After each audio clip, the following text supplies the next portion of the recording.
episode 3 of Sesenta, my N-scale high desert layout based in California.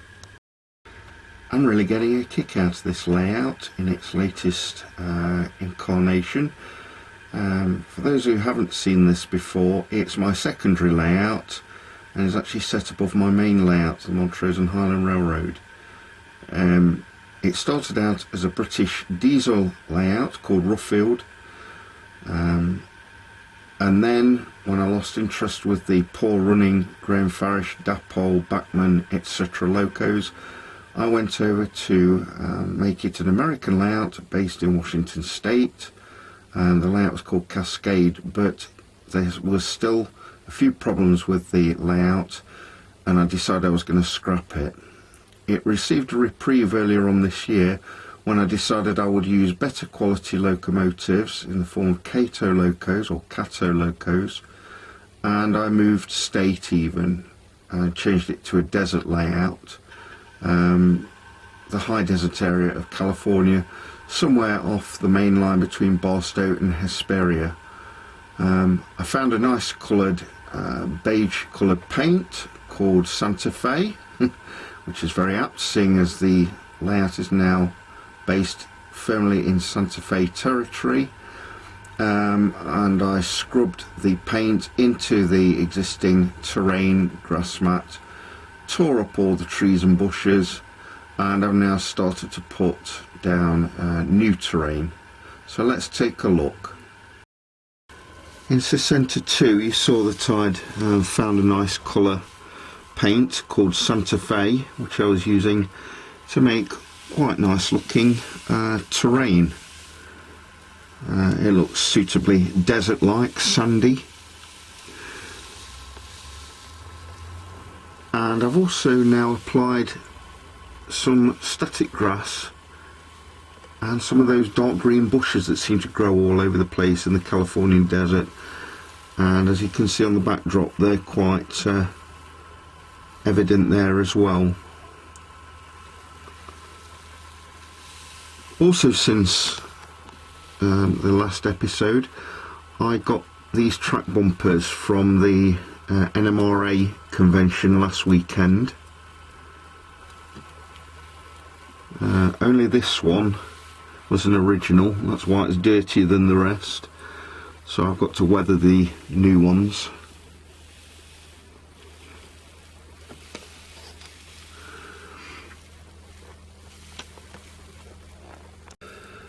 There's a new building on the layout.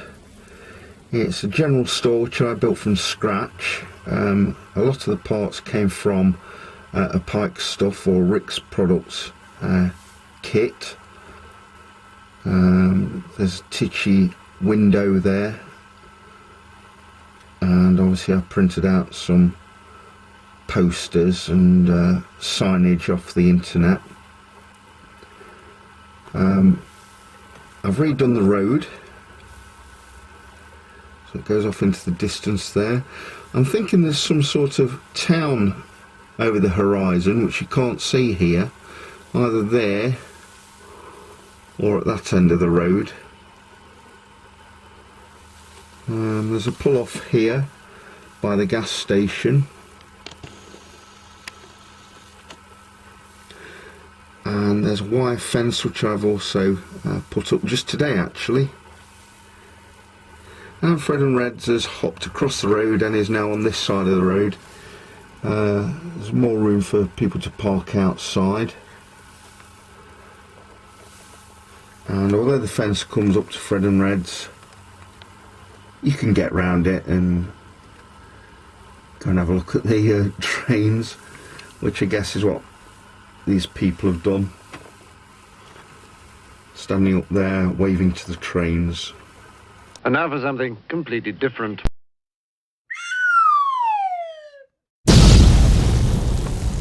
One of my other hobbies is collecting trading cards, whether they be science fiction ones in my case or Marvel comics.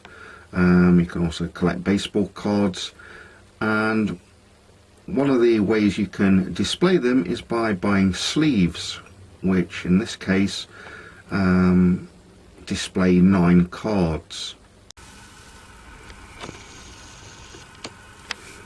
It might be a little bit difficult to show you this actually, but one of the trading card sleeves I've got here is full of car cards. I took some index cards and cut them in half, and instead of having the card boxes which you see on a lot of layouts, I figured that I would use this system instead with the wallet for trading cards, and it would mean that it didn't take up as much room, and obviously it's flexible. I can move them around, carry them around with me. We've got Ruffield Fruit, which is the industry over there. A couple of empty cars there at the moment. We have Berwick Cement, which is here. And then there's a couple of industries which are off the layout, and down this nearest track here, which leads to the town centre in Sesenta. The town centre in Sesenta. I've not realised how alike those words are. Probably couldn't say that very fast, not too many times anyway. So we've got a sand industry. Hey, you've got to have a sand industry in the desert, surely. And a lumber industry. So those cards are down there. And then we've also got other pockets for off-region locos, so they're locos which aren't on the layout at the moment, and a couple for off-region cars as well. And I might make these cars look nicer eventually, but they serve a purpose at the moment. So the most recent train to arrive has been Southern Pacific Loco number 8116.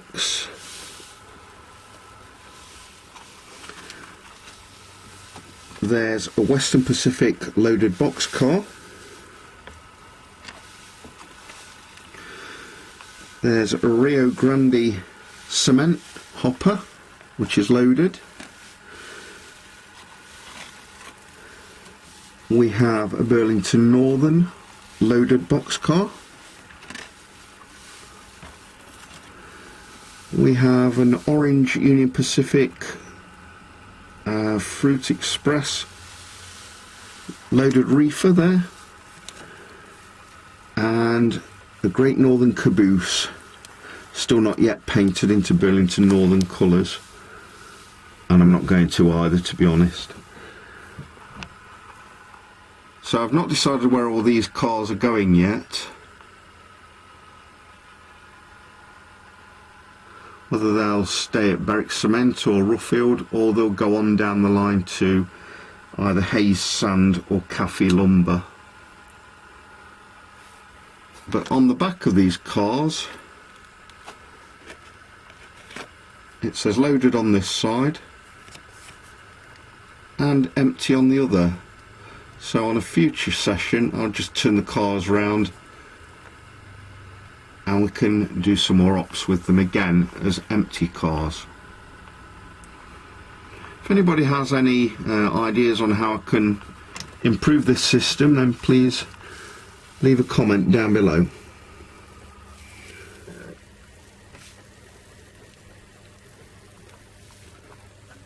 That's where we're up to with Sesenta. I'm getting a lot of interest out of this layout, not least because I love doing scenery. It's always been my favourite aspect to model railroading, and I can take my scenic skills to the next level by modelling Sesenta. Click a like or a dislike down below, and subscribe to my channel please, clicking the button in the bottom right hand corner. So that's it for this episode. I hope you've enjoyed it, and I hope to see you very soon. Bye for now.